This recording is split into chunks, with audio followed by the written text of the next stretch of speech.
السلام علیکم ورحمۃ اللہ۔ آج ہم لوگ پڑھیں گے جغرافیہ میں سبق نمبر 2، آبادی حصہ دوم، پاپولیشن پارٹ 2۔ اس سے پہلے جو ہم لوگوں نے سبق نمبر 1 پڑھا ہے وہ آبادی حصہ اول تھا، جس میں ہم لوگوں نے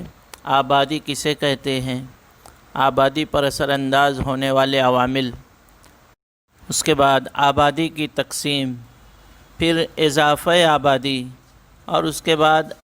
آبادیاتی عبوری خاکہ۔ اس طرح سے یہ سب چیزیں ہم لوگوں نے سبق نمبر 1 میں پڑھی ہیں، اور اس سبق نمبر 2 میں ہم لوگ پڑھیں گے آبادی کی ساخت اور ہجرت۔ ان دونوں چیزوں پر مشتمل یہ سبق ہوگا، جس میں آج ہم لوگ شروع کریں گے اس سبق کا ابتدائی حصہ جو آبادی کی ساخت پر مشتمل ہے۔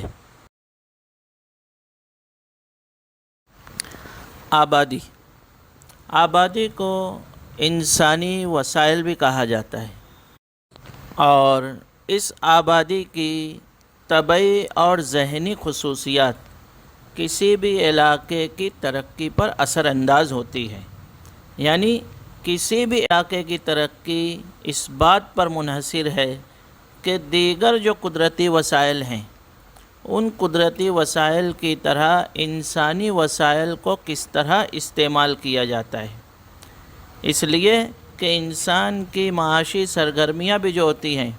وہ انسانی وسائل کے ذریعے ہی ترقی کرتی ہیں، یعنی کسی بھی علاقے میں اگر انسانی وسائل معیاری نہیں ہوں گے یا ترقی یافتہ نہیں ہوں گے تو دیگر وسائل کا استعمال بھی وہاں پر معیاری نہیں ہوگا، یعنی دیگر وسائل کا استعمال بھی اس علاقے کے لیے مفید تر نہیں ہوگا۔ اس لیے اب کسی بھی علاقے کی آبادی کے معیار کا اندازہ لگانے کے لیے، اس کے ترقی یافتہ اور بہتر ہونے کا اندازہ لگانے کے لیے جو ہے آبادی کے جغرافیہ میں مختلف عوامل کا مطالعہ شامل ہے، جن کے ذریعے سے ہم لوگ اندازہ لگاتے ہیں کہ اس علاقے کی آبادی کا معیار کیا ہے۔ تو آبادی کے اس معیار کا اندازہ لگانے کے لیے جن عوامل کا مطالعہ کیا جاتا ہے ان عوامل کو کہا جاتا ہے آبادی کے اجزاء ترکیبی، یا ان عوامل کو کہا جائے گا آبادی کی ساخت، پاپولیشن کمپوزیشن۔ تو آبادی کی ساخت یا آبادی کے اجزاء ترکیبی میں کیا کیا چیزیں شامل ہیں؟ آبادی کی ساخت یا اجزاء ترکیبی میں سب سے پہلے شامل ہے عمر کے لحاظ سے آبادی، ایج کمپوزیشن، پھر اس کے بعد جنس کے لحاظ سے آبادی یعنی سیکس کمپوزیشن، اس کے بعد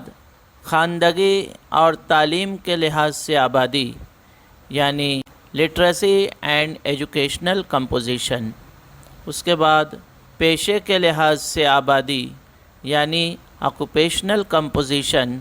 اور اس کے بعد ہے رہائش کے لحاظ سے آبادی یعنی ریسیڈینشیل کمپوزیشن وغیرہ۔ تو یہ تمام چیزیں جو ہیں یہ کہلاتی ہیں آبادی کی ساخت، یا ان کو کہا جاتا ہے آبادی کا ڈھانچہ، یا ان کو کہا جائے گا آبادی کے اجزاء ترکیبی۔ آئیے اب اس میں ہم لوگ ہر ایک اس کے جو اجزاء ہیں ان عوامل اور اجزاء کا الگ الگ مشاہدہ کریں گے، جس میں سب سے پہلے نمبر 1 رہے گا عمر کے لحاظ سے آبادی۔ تو آئیے دیکھتے ہیں آبادی کی ساخت میں سب سے پہلے عمر کے لحاظ سے آبادی کی ساخت، ایج کمپوزیشن۔ اب عمر کے لحاظ سے آبادی کی ساخت سے کیا مراد ہے؟ تو جب آبادی کو عمر کے لحاظ سے مختلف گروپس میں تقسیم کیا جاتا ہے تو اسے عمر کے لحاظ سے آبادی کی ساخت کہتے ہیں، یا کل آبادی میں مختلف عمر کے لوگوں کی تعداد کو یا مختلف عمر کے لوگوں کی آبادی کو عمر کے لحاظ سے آبادی کی ساخت کہتے ہیں۔ تو عمر کے لحاظ سے جو آبادی کا گروپ بنایا جاتا ہے، اب یہ گروپ جو ہے مختلف حصوں میں بٹا ہوا ہوتا ہے، جس میں سب سے پہلا گروپ جو ہوتا ہے وہ طفل یعنی بہت چھوٹے بچوں کا ہوتا ہے، جنہیں انفنٹس کہا جاتا ہے۔ پھر اس کے بعد ایک گروپ بنتا ہے جس میں بچے شامل ہوتے ہیں، چلڈرن ہوں گے۔ اب اس میں کیا فرق ہے؟ طفل کسے کہتے ہیں یا انفنٹس؟ طفل انفنٹس کہا جاتا ہے شیر خوار بچوں کو۔ پھر اس کے بعد کی جو عمر کے بچے ہیں، یعنی جو 2 سال سے زیادہ لیکن 13 سال سے کم ہوتے ہیں، تو ان کا شمار ہوگا بچوں میں۔ پھر اس کے بعد کا گروپ ہوگا نوجوانوں کا، جنہیں ہم لوگ عام طور سے کہتے ہیں ٹین ایجرز۔ پھر اس کے بعد گروپ بنایا جاتا ہے جوان یا بالغ آبادی کا، ینگ اور ایڈلٹ پاپولیشن۔ پھر اس کے بعد گروپ بنایا جاتا ہے بوڑھوں کا، ضعیف لوگوں کا، اولڈ پاپولیشن۔ تو اس طرح سے جو ہے عمر کے لحاظ سے آبادی کو ان 5 گروپس میں جو ہے تقسیم کرتے ہیں۔ یعنی اس سے یہ سمجھ میں آیا کہ کسی بھی علاقے کی آبادی میں عمر کے لحاظ سے ہر گروپ کا حصہ ہوتا ہے، اور یہ حصہ جو ہے یا یہ گروپ جو ہے مسلسل تبدیل ہوتا رہتا ہے۔ عمر کے لحاظ سے آبادی جو ہے مختلف ممالک میں مختلف ان کا تناسب ہوتا ہے، اور ہر گروپ کے تناسب بھی جو ہے وقتاً فوقتاً اس میں جو ہے تبدیلیاں رونما ہوتی رہتی ہیں۔ یعنی کوئی بھی گروپ جو ہے ہمیشہ مستقل ایک صورتحال نہیں رکھتا، بلکہ وہ تبدیل ہوتا رہتا ہے۔ جیسے کسی علاقے میں جو ہے بچوں کی آبادی زیادہ ہوگی، کسی علاقے میں جوانوں کی تعداد یا بالغ آبادی کی تعداد زیادہ ہوگی، کسی علاقے میں جو ہے بچوں اور ضعیف بوڑھوں کی دونوں کی آبادی زیادہ ہوگی، جوانوں کی آبادی کم ہوگی۔ اس طرح سے جو ہے تبدیلیاں علاقوں کے حساب سے جو ہے اور وقت کے حساب سے اس میں پائی جاتی ہیں۔ مردم نگار یعنی جو ماہر شماریات ہوتے ہیں، وہ عمر اور جنس کے لحاظ سے آبادی کی تقسیم کو پیش کرنے کے لیے اہرام آبادی کا استعمال کرتے ہیں۔ یعنی عمر کے لحاظ سے آبادی کے جو گروپ اور گروہ بنائے جاتے ہیں، ان کو اہرامی ترسیم یعنی اہرام آبادی کے ذریعے جو ہے ظاہر کیا جاتا ہے، جس کا فائدہ یہ ہے کہ اس سے کسی بھی ملک کی ترقیاتی سطح کا بخوبی اندازہ ہو جاتا ہے۔ اس کے علاوہ اس کے ذریعے نہ صرف ہمیں عمر کے لحاظ سے آبادی کا پتہ چلتا ہے، بلکہ ہمیں مردوں اور عورتوں کی تعداد بھی اس کے ذریعے سے معلوم ہوتی ہے۔ آئیے ہم لوگ دیکھتے ہیں کہ یہ اہرام آبادی کس طرح بنایا جاتا ہے، اور اس کے کون سے حصے جو ہے کیا کیا چیزوں کو ظاہر کرتے ہیں۔ سب سے پہلے ترسیم کے درمیان میں جو عمودی لائن نظر آ رہی ہے، یہ وائے محور ہے۔ یہ وائے محور جو ہے عمر کا گروپ ظاہر کرتا ہے، اور دوسرا جو ہے افقی خط بنا ہوا ہے ایکس محور۔ یہ ایکس محور جو ہے مخصوص عمر کے گروپ کی آبادی یا اس آبادی کا تناسب پیش کرتا ہے۔ یعنی اس پر جو ہے ستونوں کی لمبائی بتائی گئی ہے، اور ستونوں کی لمبائی یا تناسب جو ہے یہ ایکس محور پر ظاہر کیا گیا ہے۔ اسی طرح ترسیم کے بائیں جانب ہمیں نظر آ رہا ہے کہ اس میں جو ہے مردوں کی تعداد بتائی گئی ہے۔ یعنی ترسیم میں یہ جو بلیو شیڈ والا حصہ ہے بائیں جانب لیفٹ سائڈ میں، یہ مردوں کی تعداد یا آبادی ظاہر کر رہا ہے، جبکہ رائٹ سائڈ دائیں جانب کا جو حصہ ہے وہ عورتوں کی تعداد کو ظاہر کر رہا ہے۔ یعنی عورتوں کی تعداد اس کے ذریعے پیش کی گئی ہے۔ اب یہ جو ترسیم اہرام آبادی بن رہا ہے، اس کا جو بنیادی حصہ ہوتا ہے، یعنی جو نیچے کے حصے کے جو ستون ہیں، یہ نچلے حصے کے ستون جو ہے بچوں کی آبادی کو ظاہر کرتے ہیں۔ پھر جیسے جیسے ہم لوگ اوپر جاتے جائیں گے ویسے ویسے بچوں کی عمر کے حساب سے وہ اوپر والا جو ستون ہوگا، جو افقی ستون بنے ہوئے ہیں، اس سے زیادہ عمر کے لوگوں کا گروپ ہوگا، پھر اس کے اوپر جو ستون ہوگا اس سے زیادہ عمر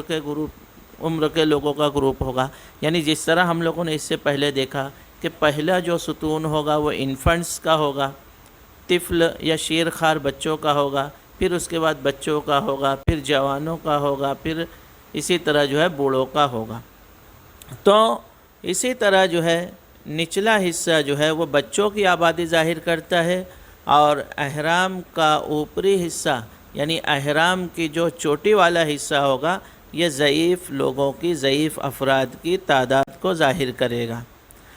تو اس طرح سے جو ہے اس میں ہم لوگوں کو دونوں چیزیں نظر آ گئی۔ اس میں جو ہے ایک جانب مردوں اور عورتوں کی تعداد جہاں بتائی گئی ہے، وہیں پر مختلف عمر کے لوگوں کا گروپ، ان کی آبادی بھی بتا دی گئی ہے۔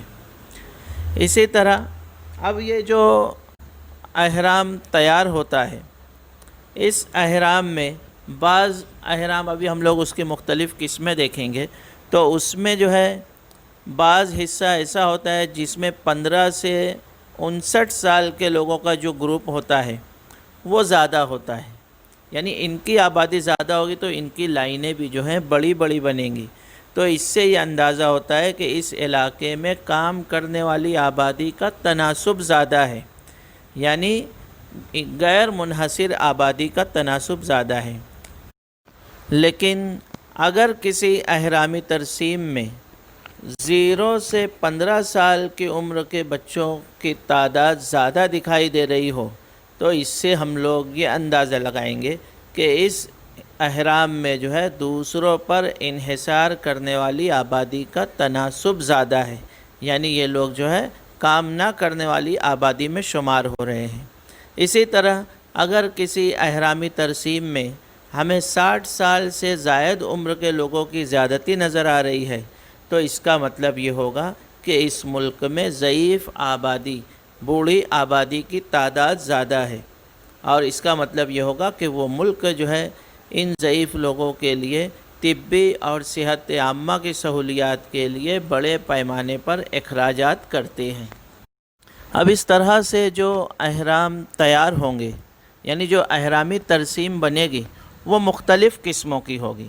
یعنی مختلف قسم کے احرام نظر آئیں گے۔ تو ان احرام کو جو ہے مختلف جماعتوں میں، قسموں میں تقسیم کیا جاتا ہے جو اس طرح ہوں گے، یعنی احرام آبادی کی قسمیں اس طرح ہوں گی۔ Types of population pyramid. تو آبادی کے احرام کی جو 3 قسمیں ہیں وہ توسیعی احرام، ایکسپانسیو پیرامڈ، اس کے بعد تنگ یا محدود یا اسے ہم لوگ کہیں گے انقباضی احرام، کنسٹرکٹیو پیرامڈ، اور اس کے بعد تیسری قسم ہے جس کو ساکن یا جامد احرام یعنی اسٹیشنری پیرامڈ کہا جاتا ہے۔ نمبر 1 ہے توسیعی احرام، یا جس کو کہا جائے گا توسیع پذیر احرام، ایکسپانسیو پیرامڈ۔ اب اس کی ساخت کیسی ہوتی ہے؟ توسیعی احرام جو ہوتا ہے اس کا نچلا حصہ جو ہوتا ہے وہ کشادہ ہوتا ہے، یعنی بچوں کی آبادی بتانے والے جو ستون ہوتے ہیں وہ دور تک پھیلے ہوئے ہوتے ہیں، اور جیسے جیسے ہم لوگ اوپر جاتے جائیں گے اوپری حصہ جو ہے وہ تنگ ہوتا چلا جائے گا۔ تو اس کا سب سے اوپری حصہ جو ضعیف آبادی کو ظاہر کرتا ہے وہ جو ہے نیچے کے حصوں کی بنسبت سب سے زیادہ تنگ نظر آئے گا۔ تو اس سے یہ اندازہ ہوتا ہے کہ جیسے جیسے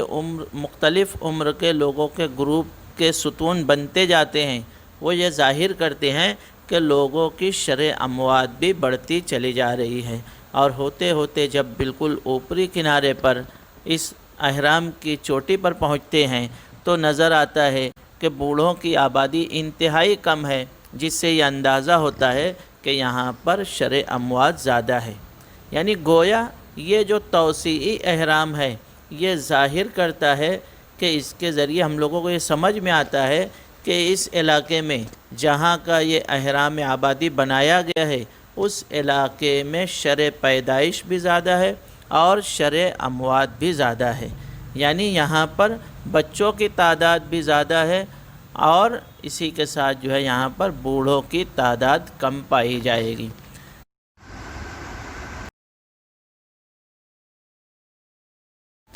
نمبر 2 ہے تنگ یا انقباضی احرام، کنسٹرکٹیو پیرامڈ۔ اب اس قسم کا جو احرام تیار ہوتا ہے، یہ احرام جو ہے اس کا بنیادی حصہ یعنی نچلا حصہ جو ہے وہ تنگ ہوتا ہے اور اوپری حصہ جو ہے یہ کشادہ ہوتا ہے، اس لیے اس کو جو ہے کہا گیا انقباضی یا تنگ احرام۔ اب اس سے یہ نظر آتا ہے کہ جس علاقے کا یہ پیرامڈ تیار ہوا ہے، احرام تیار ہوا ہے، اس علاقے میں بالغ آبادی کا فیصد کم ہے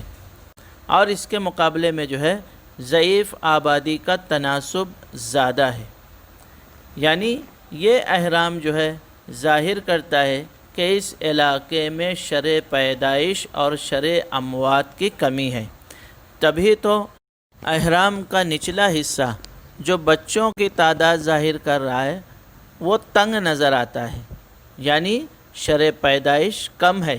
اور اسی طرح جو ہے ہم لوگ اوپر جاتے جائیں تو بالغ آبادی کا تناسب کم ہو رہا ہے، پھر اس کے اوپر جب اس احرام کے اوپری حصے پر جاتے ہیں تو نظر آتا ہے کہ یہاں پر جو ستون تیار ہو رہے ہیں وہ کافی بڑے ہیں، پھیلے ہوئے ہیں، جس سے اندازہ ہوگا کہ اس علاقے میں بوڑھوں کی تعداد زیادہ ہے اور یہاں پر شرح اموات کی کمی ہے۔ تو اس طرح کا جو احرام ہوتا ہے اس کو کہا جاتا ہے تنگ یا انقباضی احرام۔ نمبر 3 ہے ساکن یا جامد احرام، اسٹیشنری پیرامڈ۔ اس آبادی کے احرام میں ہر عمر کے گروپ کا تناسب تقریباً یکساں ہوتا ہے، یعنی جس طرح سے ہم لوگوں کو اس احرام میں نظر آ رہا ہے کہ لائنیں جو ہیں تقریباً یکساں ہیں، یعنی بہت معمولی فرق ہے ان لائنوں میں، ستونوں میں، تو اس سے یہ ظاہر ہوتا ہے کہ اس علاقے میں ہر عمر کے گروپ کا تناسب جو ہے تقریباً یکساں ہے، قریب قریب ہے، یعنی اب اس سے یہ ظاہر ہو رہا ہے کہ اس علاقے میں شرح پیدائش بھی بہت کم ہے اور شرح اموات بھی بہت کم ہے۔ اب جس علاقے میں شرح پیدائش بھی کم ہوگی اور شرح اموات بھی کم ہوگی تو اس علاقے کی آبادی میں بہت مشکل سے اضافہ نظر آئے گا، تو اس لیے ایسے پیرامڈ کو کہا جائے گا ساکن یا جامد احرام، یعنی جس میں آبادی میں اضافہ جو ہے ہم لوگوں کو نظر نہیں آ رہا ہے، اس لیے اس کا نام ہوگا ساکن یا اسٹیشنری، اور ایسی آبادی کو جو ہے ساکن آبادی کہا جائے گا، جامد آبادی کہا جائے گا، اس لیے اس کی آبادی میں بننے والا جو احرام ہوگا وہ بھی ساکن اور جامد احرام کہلائے گا۔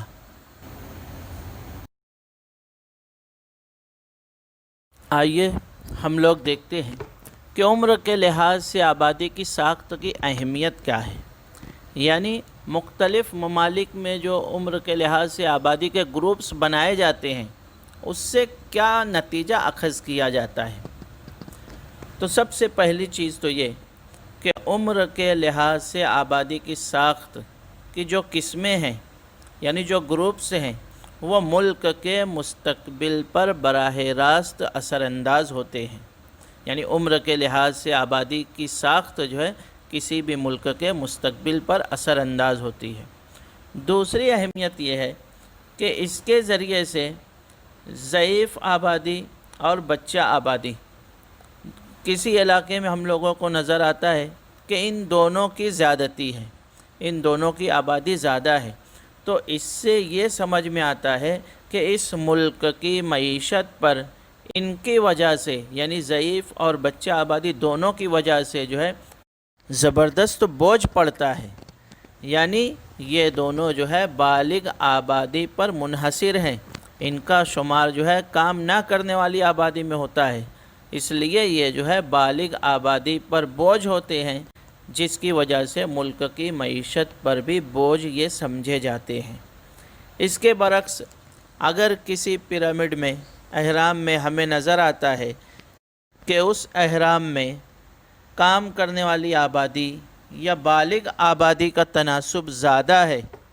تو اس کا مطلب یہ ہوگا کہ اس علاقے میں جو ہے کثیر نفری قوت، یعنی وہاں پر مین پاور زیادہ ہے، یعنی اس علاقے میں جو ہے کام کرنے والی آبادی زیادہ ہے اور ان پر انحصار کرنے والے لوگوں کا تناسب کم ہے۔ تو اس کی وجہ سے اثر یہ ہوگا کہ اس ملک کی ترقی جو ہے تیز رفتاری سے ہوگی